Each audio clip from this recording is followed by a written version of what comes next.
Olá pessoal, aqui quem fala é o professor Wander Ferreira de Andrade. Um prazer imenso atender a este convite irrecusável do meu grande amigo, o ilustre e emérito criminalista, professor Rodrigo Capobianco. Sob a sua batuta, nós vamos aqui avançar e aprofundar algumas discussões no campo do direito penal e no campo do direito processual penal. Eu te convido, portanto, a conhecer aqui a nossa apresentação.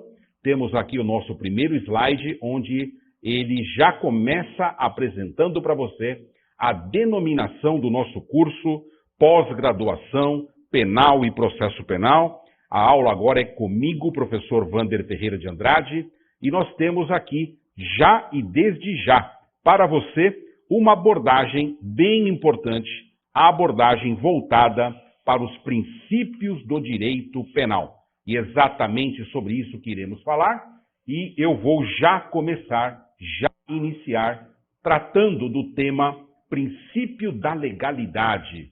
Volta para mim, por favor. Princípio da legalidade, meus amigos, é o ponto de partida do direito penal contemporâneo, do direito penal democrático. Isto porque vamos ver as anotações que fizemos e, na sequência, comentamos cada uma delas. Vejam só vocês. O princípio da legalidade, meus amigos, na verdade, ele é uma prerrogativa do Estado. Só o Estado possui o direito de punir.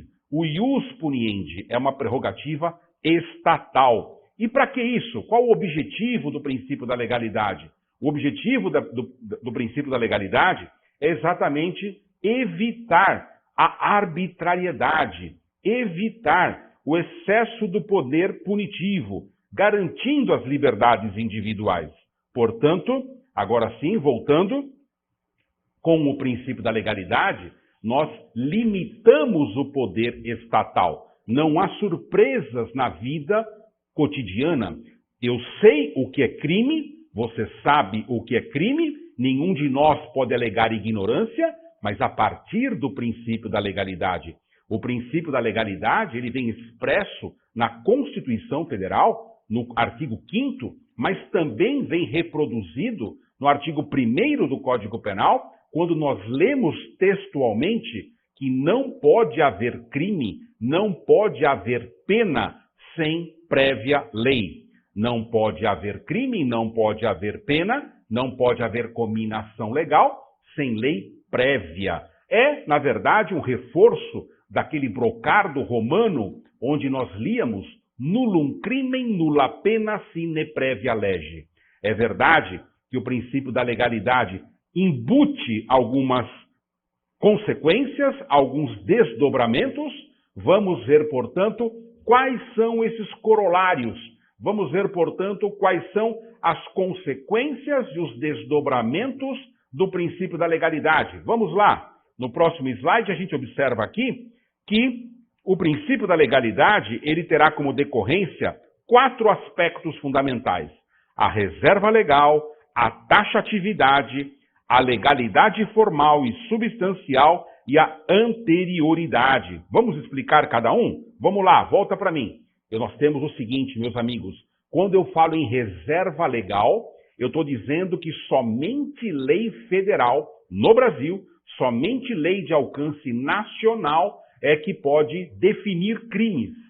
Somente lei federal. Portanto, lei municipal não pode, lei estadual não pode, decretos não podem, somente lei em sentido estrito. Aquela lei que segue o trâmite do processo legislativo constitucional, esculpido na Constituição, a partir do artigo 59 e seguintes da Carta Magna. Portanto, se uma lei federal cria um crime, doravante, aquela conduta passa a ser proibida, passa a ser passível de ser sancionada. Mas vejam que há outra consequência, que é a taxatividade. O que significa a taxatividade, meus amigos? Significa que a norma penal, ela não pode ser imprecisa. Ela tem que ser clara, ela tem que ser objetiva, ela tem que ser concisa e ela tem que atingir o seu destinatário. O destinatário somos todos nós. Somos nós, pessoas, somos nós, cidadãos. Quer um exemplo disso? Veja bem, veja com que rara felicidade o legislador brasileiro definiu o crime de homicídio. Você vai lá no artigo 121 caput e você faz a leitura, matar alguém. Olha só que preciosidade, com apenas um verbo e com um pronome, matar alguém. O legislador foi claro, foi preciso, foi objetivo, de modo que não resta dúvida que se você tira a vida de alguém e não há uma justificativa apta para essa sua conduta, a priori você pratica o crime de homicídio. Contudo, nós vamos nos deparar, vez ou outra, com algumas descrições, com algumas tentativas de descrever condutas proibidas muito complexas, muito difíceis, muito obtusas, oblíquas e, naturalmente, dificultando a sua compreensão. Quando isso ocorrer, significa dizer que o legislador não obedeceu o princípio da taxatividade, porque ele não está sendo claro. E, às vezes, a taxatividade ela acaba sendo apurada com o passar do tempo. Quer um exemplo? Nós temos o crime de ato obsceno. E o que é ato obsceno? Percebe que a palavra obsceno é uma palavra que demanda uma discussão, um debate sobre um significado moral. O que é obsceno para mim pode não ser para você. Então, obscenidade não é um conceito claro, não é um conceito taxativo. É um conceito que vai ter que ser preenchido com elementos da cultura, com elementos morais. E nós vamos ter que ver, no caso concreto, o que é uma obscenidade. Será que uma mulher nas ruas de um carnaval, lá desfilando sobre um carro alegórico, despida de vestimentas, estaria praticando um ato obsceno? A mim me parece que não. Todavia, se essa mesma mulher estiver aqui na Avenida Paulista, despida de roupas, certamente que estaremos diante de um ato obsceno na medida em que a moral vigente ainda não admite um comportamento antissocial como este. Mas há também duas discussões a serem feitas no que diz respeito à legalidade. Como vocês viram, no próprio artigo 1º do Código Penal, e quando você vê o brocardo nullum crimen nulla pena sine prévia lege, isso nos remete a um desdobramento do princípio da legalidade, que é o princípio da anterioridade. E esse princípio da anterioridade ele é fundamental no direito penal, porque ele demarca o tempo, ele aponta o marco temporal em que eu vou aplicar a norma penal. A norma penal, ela não volta no tempo para prejudicar, ela só se aplica para o futuro, ou seja, ela tem uma projeção para o futuro. E aí você me pergunta, quer dizer, professor, que a norma penal jamais volta no tempo? Não, não. Ela volta no tempo para beneficiar. Ela tem retroatividade benéfica, mas ela não pode voltar no tempo para prejudicar. Ai, professor, não ficou claro. Pode me dar um exemplo? Claro. Vamos até, por exemplo, a lei de drogas. Lá na lei de drogas, nós temos dois artigos muito importantes. O artigo 28, que é o crime de porte de drogas para consumo pessoal, e nós temos ainda, lá no artigo 33, o crime de tráfico de drogas. O que aconteceu quando a Lei 11.343 de 2006 entrou em vigor? Quando essa lei entrou em vigor, ela teve retroatividade benéfica, ou seja, todas as pessoas que praticaram crimes de porte de drogas para consumo pessoal foram beneficiadas, porque deixou de haver pena de prisão, deixou de haver medidas privativas de liberdade, a partir do advento desta lei, para com o crime do artigo 28. Todavia, no caso do crime de tráfico de drogas, o legislador endureceu a norma, ou seja, aquilo que tinha como pena mínima o crime de tráfico de drogas 3 anos, passou para 5 anos. Portanto, percebam que esse é um bom exemplo, a lei de drogas, porque ela tem retroatividade benéfica, no caso e no exemplo do artigo 28, o crime de porte de drogas para consumo pessoal, que deixou de ter a possibilidade de se prender a pessoa que comete essa conduta.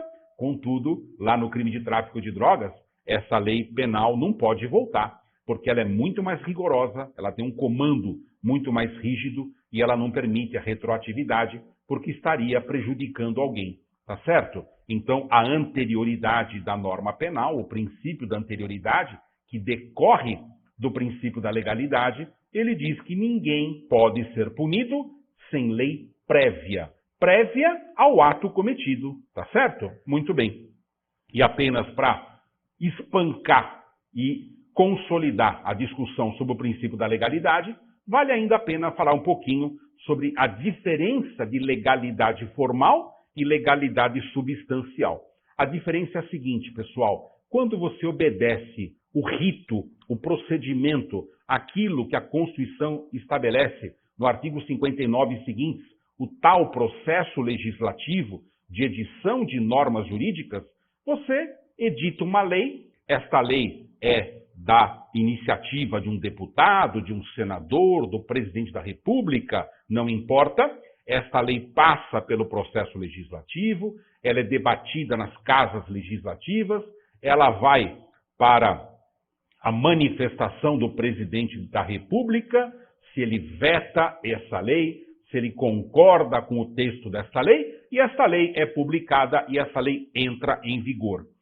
Quando uma lei penal segue todo esse procedimento, eu afirmo que ela tem legalidade formal. Acontece, pessoal, que para que uma conduta possa ser crime, o direito penal contemporâneo exige mais do que isso. Não somente a legalidade formal. O direito penal contemporâneo e democrático, ele exige uma legalidade substancial. O que quer dizer isso?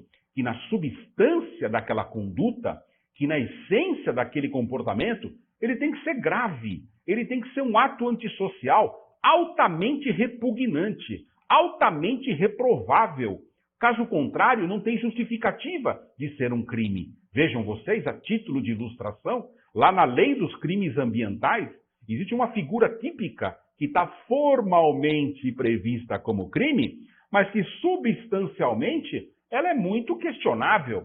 Lá há um delito que descreve a conduta de você tirar uma flor do jardim, da rua. Aquele jardim de rua, urbanizado, bonito, não é de bom alvitre, não é de boa educação você pisar na grama, você pisar nas flores, mas, de certa forma, também isso não pode configurar um crime, mas está formalmente previsto como crime. Tudo bem, pessoal? Vamos falar de mais um princípio, portanto. Agora vamos lá e comigo para o princípio da intervenção mínima. E o princípio da intervenção mínima, pessoal, ele quer dizer o seguinte: ele quer dizer que a intervenção penal só deve acontecer quando ela for necessária para proteger um bem jurídico. Vejam que o artigo 8º da Declaração dos Direitos do Homem e do Cidadão, desde 1789, já dizia que a lei somente deve prever as penas estrita e evidentemente necessárias. E a intervenção mínima tem como destinatários o legislador e o intérprete ou aplicador do direito. O que eu quero dizer com isso? Eu quero dizer o seguinte, que o direito penal ele deve intervir o mínimo na sociedade. Isto porque há outras normas, ao direito administrativo, ao direito civil, ao direito tributário, ao direito administrativo, enfim, ambiental, previdenciário, tantos ramos do direito que podem e devem exercer o seu papel de inibidores, o seu papel de prevenção para que essas condutas antissociais e reprováveis não aconteçam. Contudo, se porventura esses ramos do direito falharem, eu vou poder me socorrer do direito penal. Mas o direito penal, repito, deve intervir o mínimo possível na vida social.